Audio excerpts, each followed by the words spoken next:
Started. Okay. Am I supposed to do an introduction to these things for the sake of Up to the you. recording? Yeah, it'd be helpful. I've never done that. Okay, so hello and welcome to the Volume Populators community meeting. This is a weekly meeting that we've started to discuss volume populators, and I guess as a reminder, it's recorded and posted on YouTube. So last week was our first meeting, and we got into a lot of detail about the design of the validation mechanism, or the mechanism by which we will give feedback to end users when things are not working correctly. So when either the populator isn't installed or the user has done something that just won't result in anything happening ever, the plan is to use a controller to notify the user of that. That will rely on the volume populator CRD being installed and an external controller. And it's still TBD whether that controller can live in the external provisioner's repo or external provisioner repo where my current prototype exists, or whether it needs its own repo. And it's also an open question of whether this controller has any hope of ever moving into the core, including the related CRD. It's TBD how we're going to answer that question. So before we talk about implementation of populators, were there any questions about last week or any other things that have come up? Okay. So yeah, assuming everyone's happy with that part of the design, the other thing that I wanted to sort of bring people up to date on is the implementation of populators themselves. And I did a prototype way back at the beginning of the year, and I sort of demonstrated that in the data protection working group meeting, but we haven't gone over it since then. So I don't know if any of you guys were there and saw that presentation, or if I should just sort of go over again how the populator works, or how my proposal for populators works, because it's not the cleanest way of doing things. I mean, it does work, but like it feels like there's room for improvement. So in fact, I got to remember where I put this thing. If we're gonna I think a recap would be good. Yeah, okay. So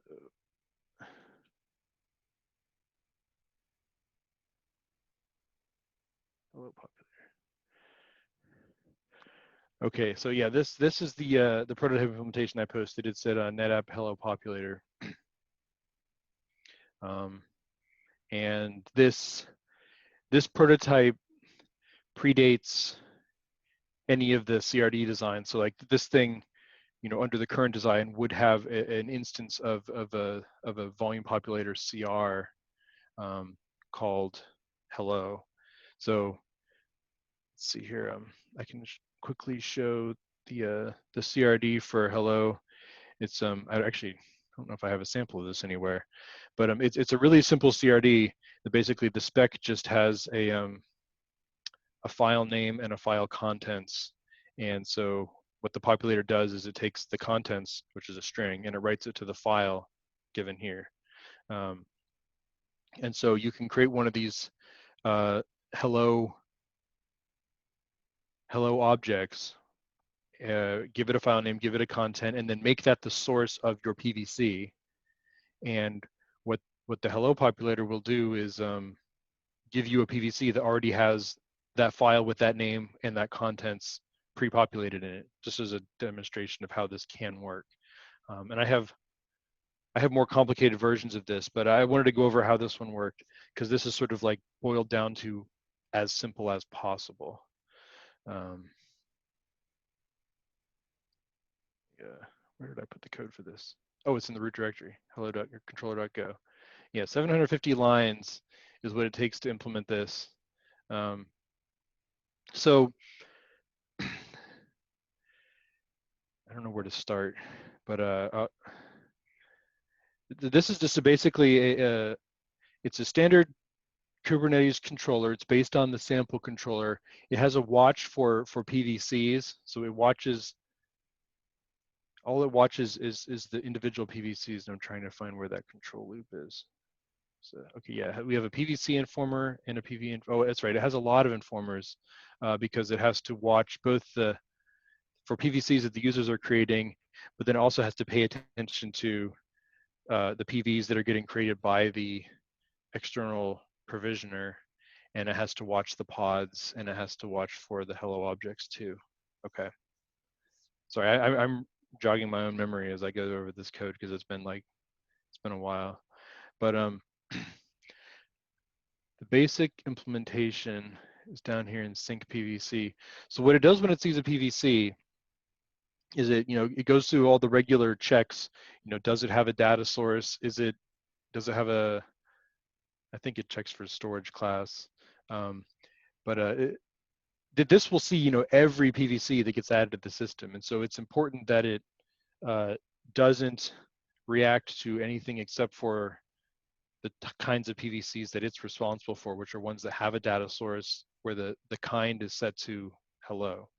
And the group name is set appropriately too. So then what it will do is when it sees one of these PVCs that has a data source of hello, it will go create another PVC in another namespace. So it has this concept of a populator pod and PVC prime, and it so it has a separate namespace where it actually does its work, the populating work. It will create another PVC that has all of the same details as the original PVC except no data source. So so when the external provisioner sidecar sees the first PVC that did have a data source, it will ignore it because it'll say, I don't know what a hello is, and it'll just drop it on the floor. This controller will see it and create another PVC that we call PVC prime internally with no data source. And then when the external provisioner sidecar sees that second PVC, it will create an actual empty PVC, but in the other namespace that this thing is watching for. So after that PVC exists, it creates the populator pod bound to PVC prime. And the definition for that pod, I can find it, make populate pod, has an image name that points to the same, actually, what is image name? I'm sorry, I'm not more prepared to go over this, but the image is the image of the actual populator, which I believe in this implementation is the same binary that that runs the controller. So the binary is like a dual purpose binary. In one mode, it runs the controller, and in the other mode, it does the populating. Yeah, that's right. Oh, and it has some out-of-date code here because yeah, it has a mode which is controller, and this is based on my backup restore design, so it's actually should be something else for the mode argument. But yeah, it'll start up a pod with the same image that this controller is using, but just with the different mode that says, populate this pod or populate this volume, and then that pod will run to completion. And down here in the sync loop, it's watching for this pod, and if the pod dies for any reason or fails to do its job, this thing will recreate it. It'll keep syncing it until the pod runs to completion. Once the pod runs to completion, it'll presume that the PVC has been populated. At that point, it deletes the pod. Scroll down here. We got finalizers. It watches for pod succeeded in the phase. If the pod succeeds, it finds the PV. This one actually clones the PV, which I think a later experiment showed is not necessary. But this is something we could talk about, whether it's a good idea to clone the PVC, the PV also, or whether it makes sense to rebind the PV. But yeah, the key is you have this original PVC sitting around. Nothing is binding it. except for this controller. So until we do anything, it's just going to sit there and unbound. We have this other PVC prime that got created by an ACSI plugin through the regular external provisioner process. And then after that PVC prime gets created and gets populated, we take the PV that it is bound to and we rebind it back to the original PVC as if it was something we just created. And at that point, it's safe to tear down the PVC prime and the populator pod and any other objects that we created. And in this particular example, it actually clones the PV too. I should probably update this example to show the way to just rebind the existing PV, but this is the mechanism, and it works fairly well. So from an end user's perspective, it looks like the populator actually created the PV for it, because it was actually, the PV was created for a different PVC, but after you rebind it, there's no trace that it was ever bound to anything else in the Kubernetes API, and it looks like it was originally created for this PVC. What are the drawbacks of this approach? So, as we had discussed in the data populators working group, or sorry, the data protection working group, there are some issues around trying to do late binding or just in time PVC binding. If you have a requirement that, like, your pod is going to run on a certain node and you want the PVC to not be bound until after the pod has been scheduled, so that it can be, I guess, assigned the same availability zone as the pod, for example. This approach, as it's implemented, will not respect that, because what will happen is you'll clone the PVC definition with everything except for data source. And even if you say, wait for pod scheduling, what it will wait for is for the populator pod to get scheduled, not the pod that the user that originally created and tried to bind his PVC to. So what would happen in that case is that the populator pod would get scheduled somewhere. The PVC would then get, when the request arrived at the actual CSI plugin to create an empty volume, it would see the availability zone of the populator pod, and then create a PV based on that. And then when you went to go and rebind it to the original PVC, if the availability zone didn't match where the actual worker, the user's worker pod was, that would just be too bad. So the way we could work around that, the way we had talked about, is we could try to just ensure that the populator pod always runs in the same place as any pods that were going to consume the original PVC. But then you have an issue of, what if there is no pod? Like, do we wait?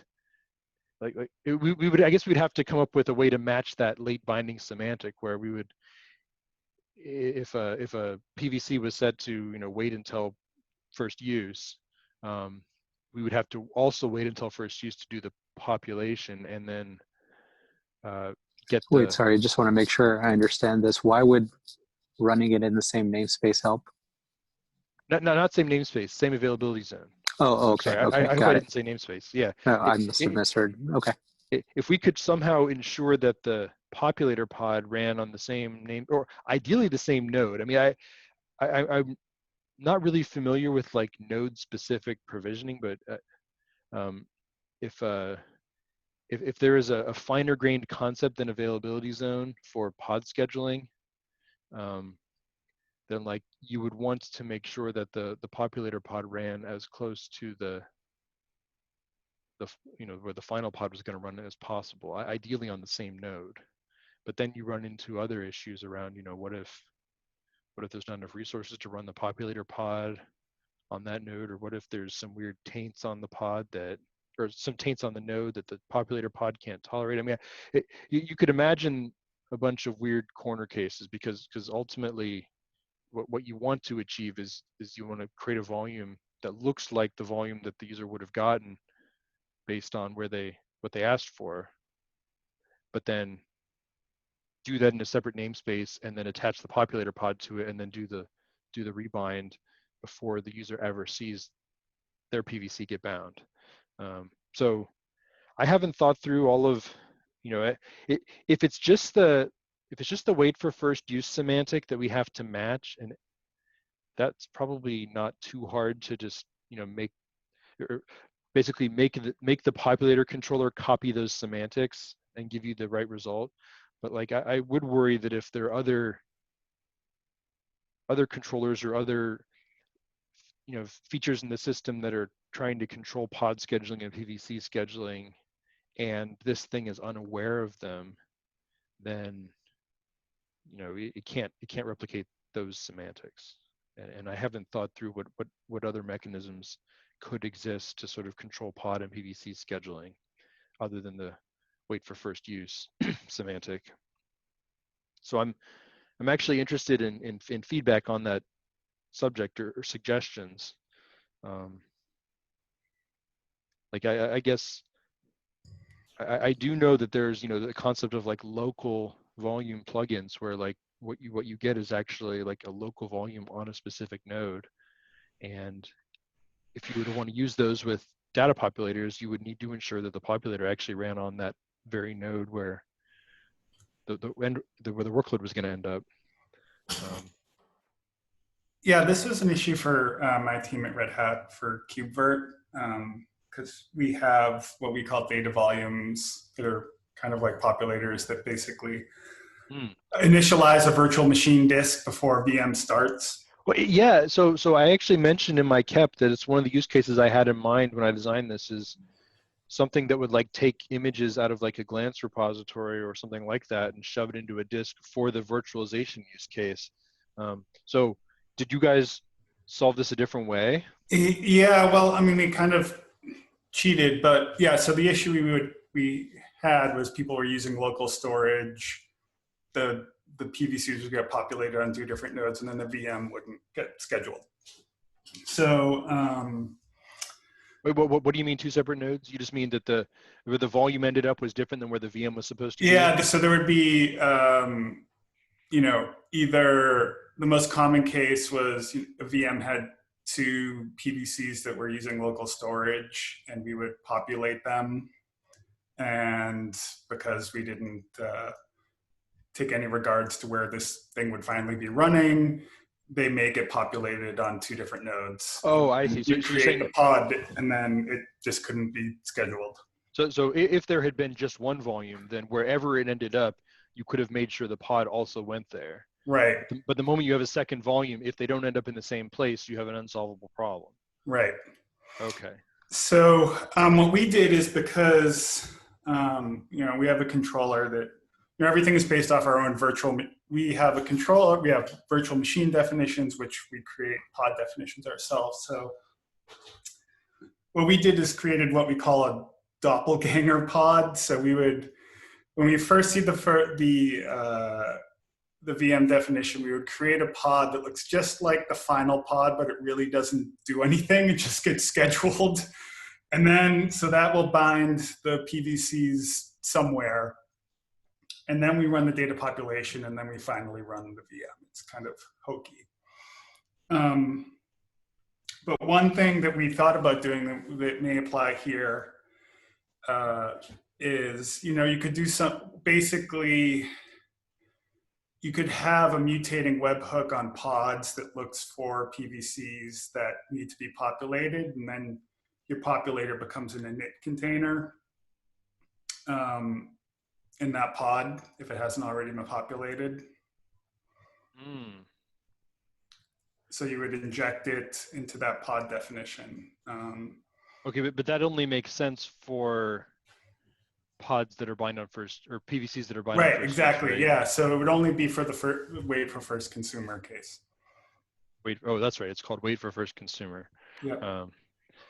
Okay, well, so as far as I know, when we have use late binding, it's basically we are waiting for certain annotation to show up on the PVC. Is that right? And that annotation will actually have the node name where the pod is going to be scheduled or is already scheduled, right? Is my understanding correct?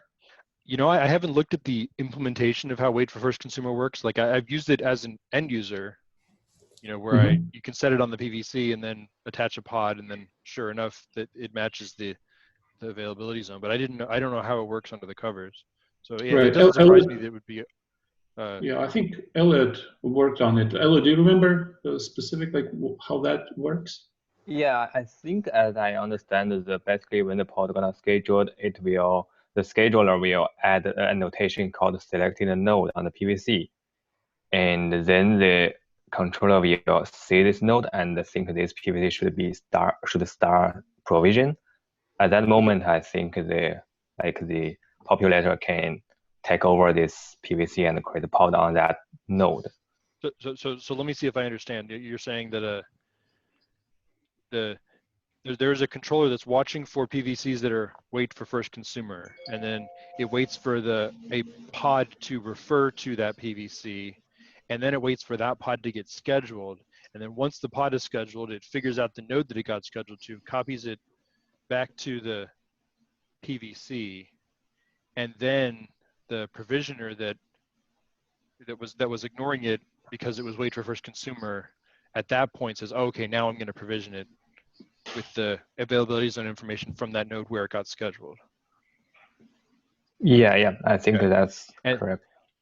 but so I'm just trying to think this through now. So let's say you do all that, and then like right after the PV actually gets created, like that pod gets killed and then gets recreated somewhere else.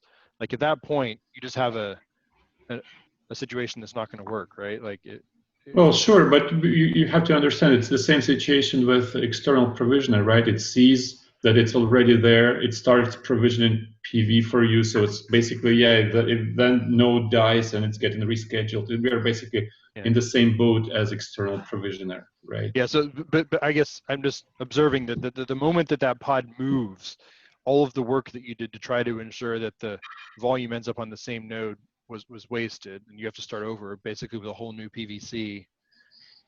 Right. Yeah. On the node where the new pod ended up, which I guess sort of just an unavoidable problem. But, right. Okay, so that means that you could play the same game here, where we could be watching for PVCs that had wait for first consumer set to true, and then we could create the PVC prime similarly with. Oh no. Okay. What you'd want to do is you'd want to just not do anything. You would not want to create PVC prime until the original PVC had that annotation indicating the node where the pod that wanted to consume it had gone. And then at that point, you could just create a populator pod and force it to the same node. Right. Yeah. I thought about and then this. Yeah. And then I guess, and then you could just also create PVC prime with a wait for first consumer. Or you could add the annotation there, the same annotation as the original PVC. I mean, if the original PVC has the annotation. No. The only trick you'd have to play is you'd have to enforce the node name for that populator pod, and then also so that when you copied over the wait for first consumer, so you need to do two things. You need to not create the PVC prime until you knew where the original PVC, what node it was supposed to be on. Or I guess you could create it as long as you didn't create the populator pod too. Once you knew the node that the original workload was going to work on, you could then create PVC prime in the populator pod and set the node for the populator pod to the node where the original PVC is supposed to go to. And then as long as there's nothing that prevents the populator pod from running on that node too, like a lack of resources or a taint or something, I don't know what else could cause it to fail to run. But But if the populator pod could then just run on that node, then it would I ensure think that that makes sense. The only thing I would caution is instead of always just running the populator on the same node where wait for consumer selects, we can look at the topology constraints applied, if any, by the wait for consumer, or sorry, by the scheduler. Can we do So, that? I mean, like, do we have topology like generalized for all possible drivers, like CSI drivers? yeah, so CSI has a notion of topology, which is just a string map with keys and values. That's the only thing that exists at the CSI layer. Yeah, but Right. I mean, like, maybe you guys like better understand it than I do.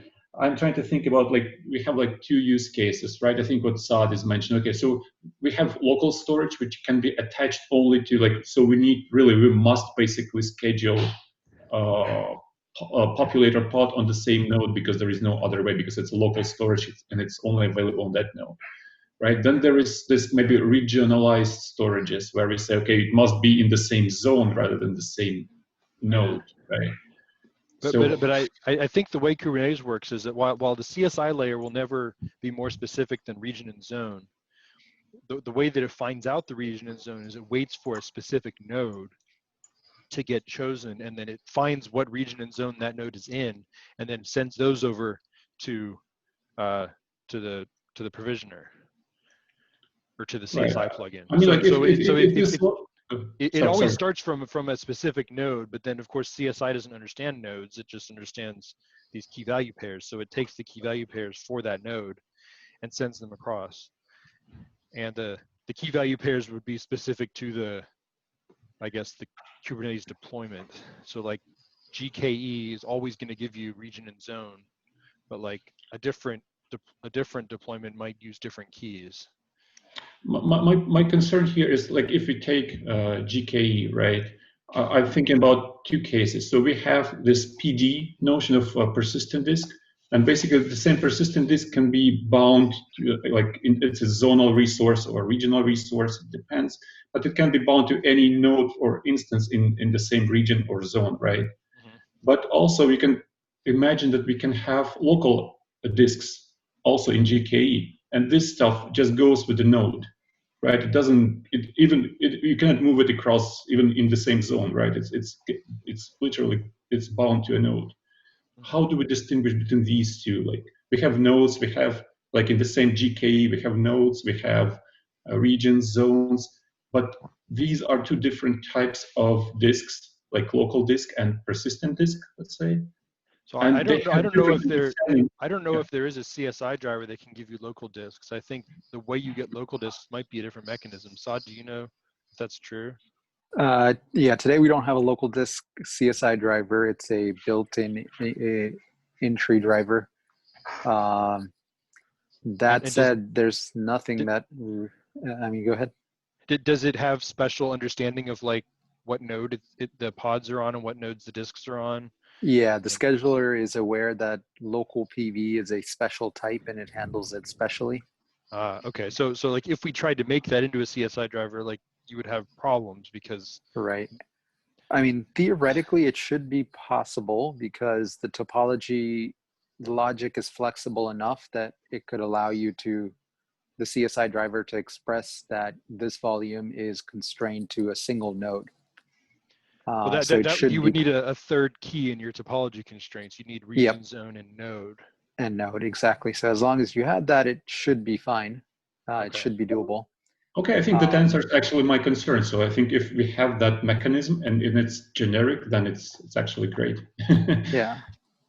So I think if we piggyback on that mechanism, then what we could do is that node that's selected for wait for consumer, grab the labels for that CSI driver off that node, apply those labels to your pod, and then you've effectively got your constraints. If it happens to be node level, great. If it's wider than that, even better. But let me think this through. So you're saying that you might be constrained just to the AZ, or you might be constrained to the node, and the populator doesn't know, right? The populator just knows Yep. about constraints in the abstract. So the user does a wait for first consumer. The behavior of the controller is nothing happens until the pod picks a node. And then the node gets copied, the name of the node gets copied back to the PVC annotation. And at that point, the external provisioner controller goes and looks at that node and gets its topology information, which might be node specific or might just be region and zone, and passes it down.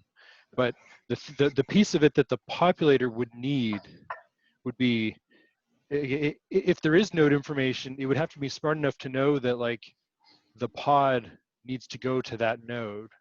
But if there is Well, not, so that's the thing. It doesn't necessarily need to say go to that node. All it needs to do is pull off the topology labels from that node.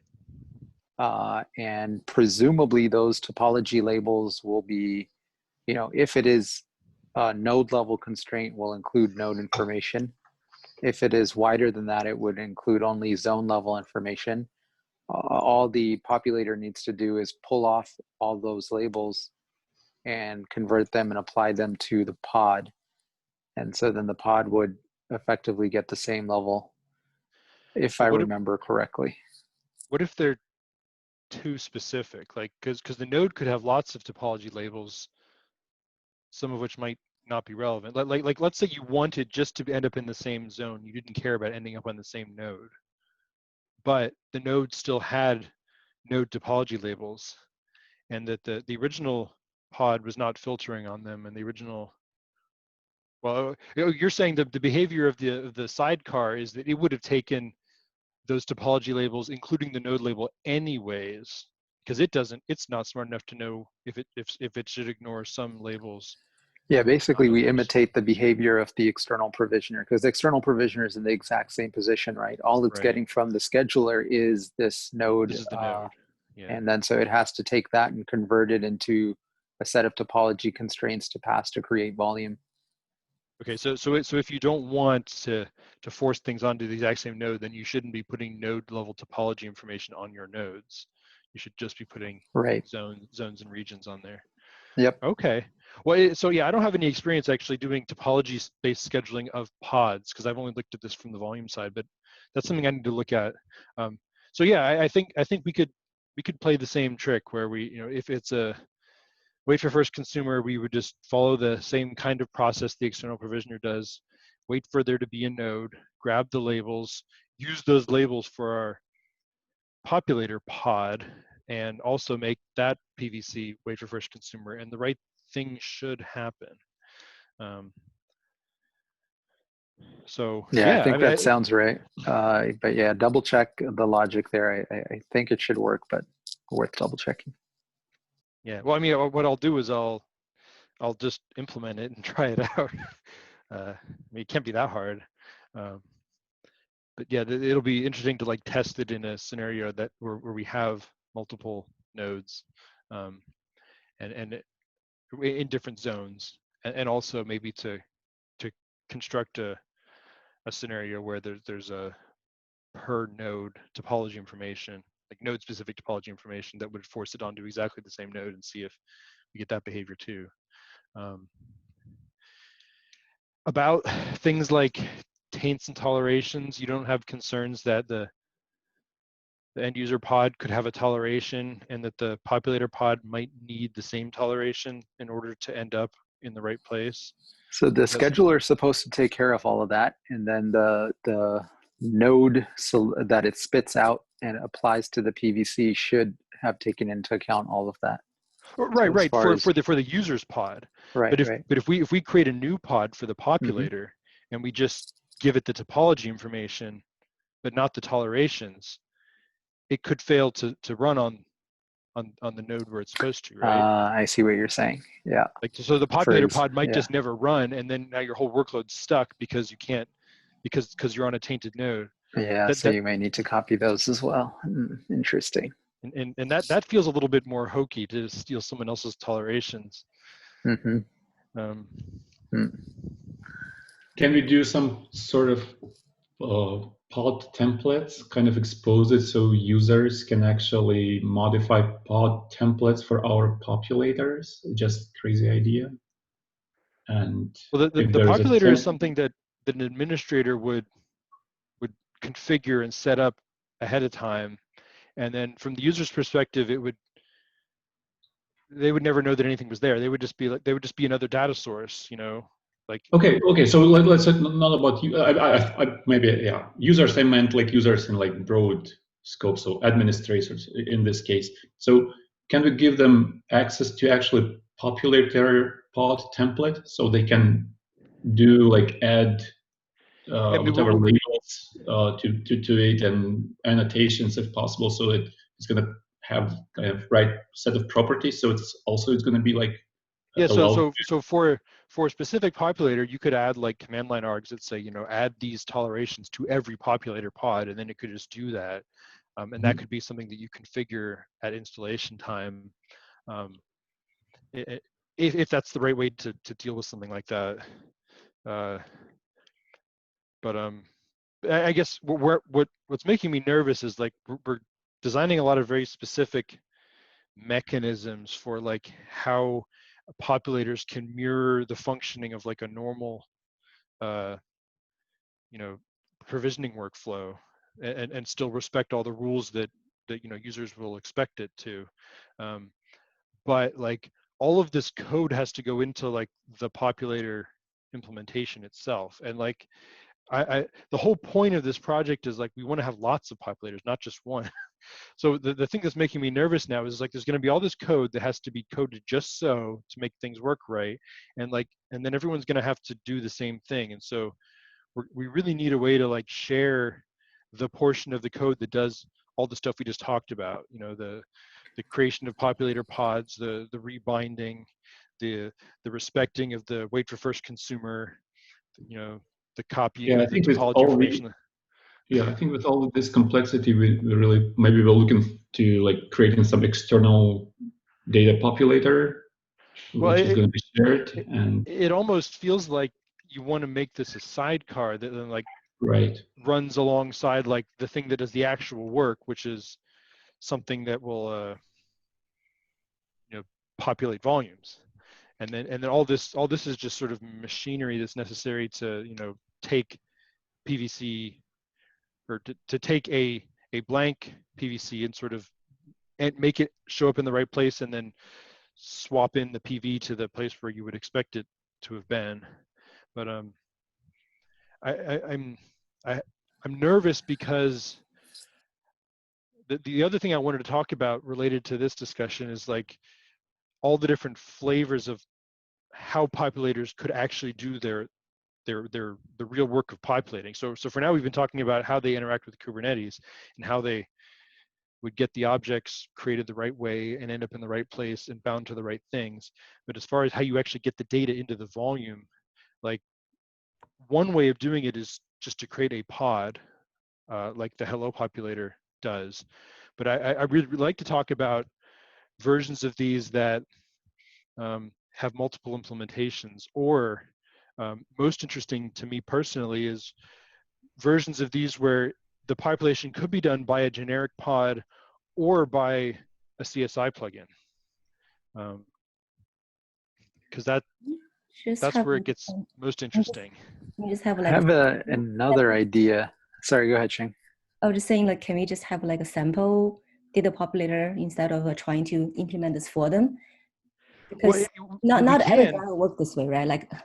Like so we can, but then as we add features to it and find bugs and fix them, like we can't expect everyone to keep. Yeah, I'm just saying, like, can we have this more like we have this CSI driver for host path, right? So maybe this would be something like that. Otherwise, how can you make sure this works for every driver? Because like, our driver does not need to have a pod. We do move data, but does not need this way, right? So I'm just saying, it's probably there will be different implementations. Yeah. So where I was going is path, right? This is also data path, right? So do we want to? We don't want to solve this for everybody. Let me state another way what I think you're saying, and then you can tell me if this is correct or not. So what we could do is take take the hello populator and make all the fixes that we just described, to do things correctly and to respect wait for first consumer, et cetera. But then split it into two things. So there would be like a sidecar, which would do all the Kubernetes facing work. And then there would be like the data half, which would, when it was time to actually populate a volume, would do that work. And then the idea is that that latter half could be pluggable, and different implementations could do population however they wanted, depending on the CRD that they were using as the data source.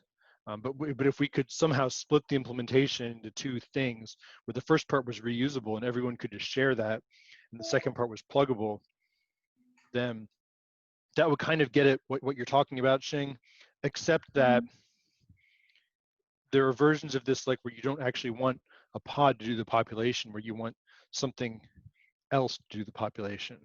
Right. For example, right now, the approach that we are doing, we actually don't need a pod, but that's really different, right? It depends on storage system, like what type of protocol you're using. So, well, yeah, and in particular, I would like to reimagine, what if we had done this work before we had done snapshots, and then snapshots was just an implementation of a data, or the snapshot restore workflow at least was an implementation of a data populator. Like, how would that look? Because it's possible to use this way as well.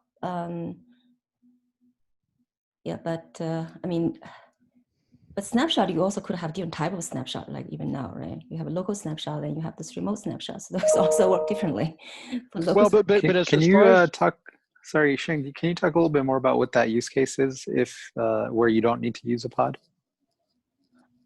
This is just currently like our plugin.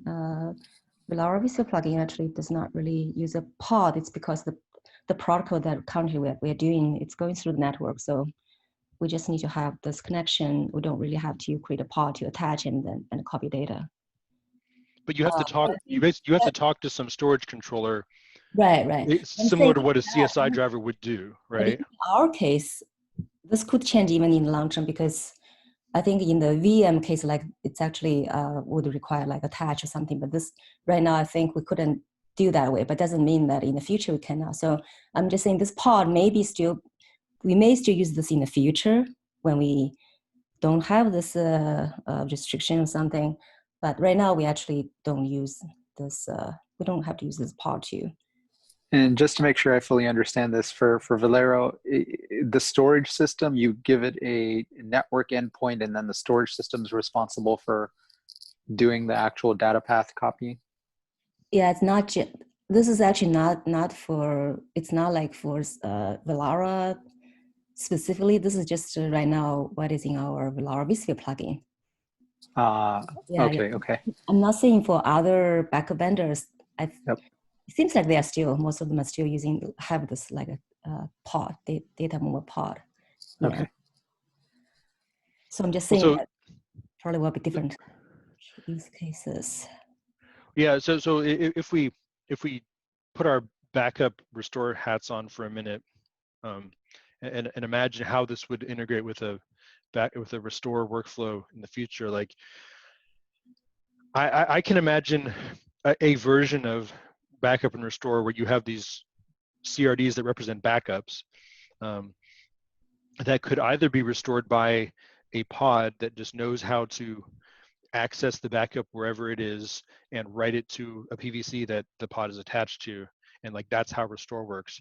Or if the CSI driver that is responsible for that PVC itself like knows how to do a better way of restoring it that's more efficient than just having some pod copy the data, then the external provisioner sidecar could figure that out somehow.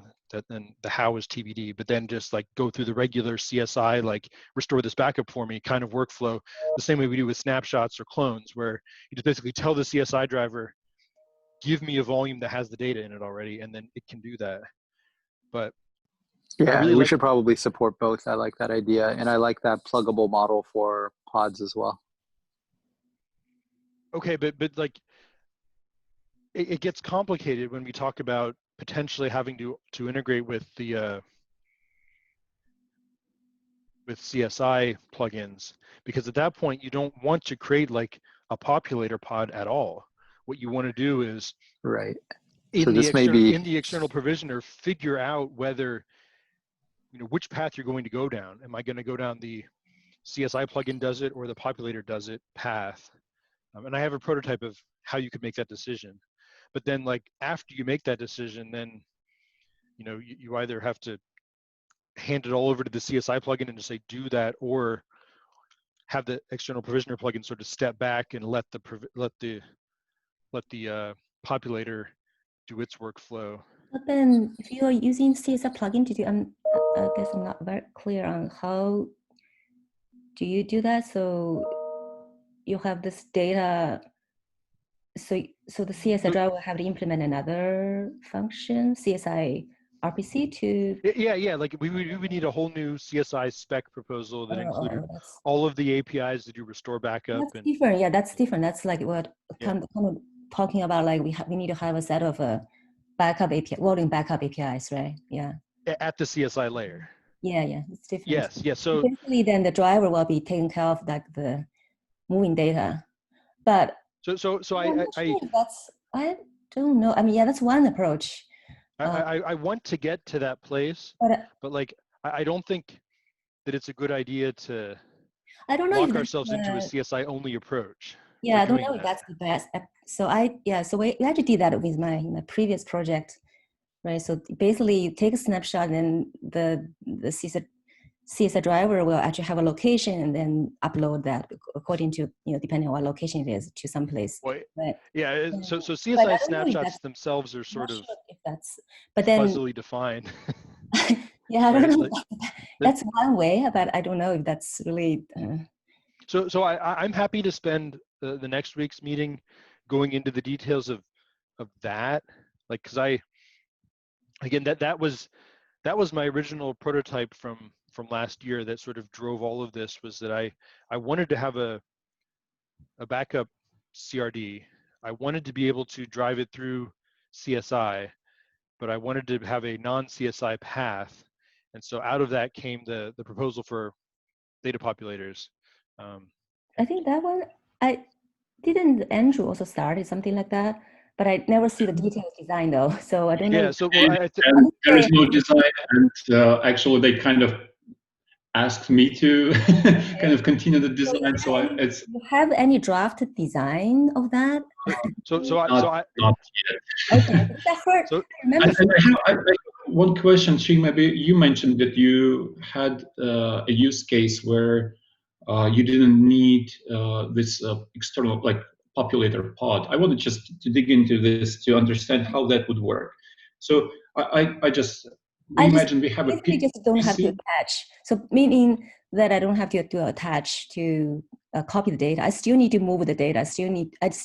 I do have a data mover, but it's just not doing a attach. I think what I mean is I don't have to attach. It's outside of Kubernetes, right? It's the storage system basically handles it without getting any Kubernetes pods involved. Yeah, I'm trying to say that if it's not in CSI, then how, like we created PVC, which basically refers to a CSI driver, right?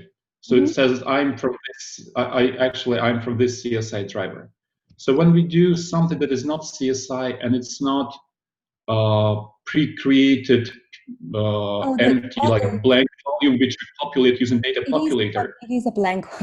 So what we do is we do have a blank. We do have a blank.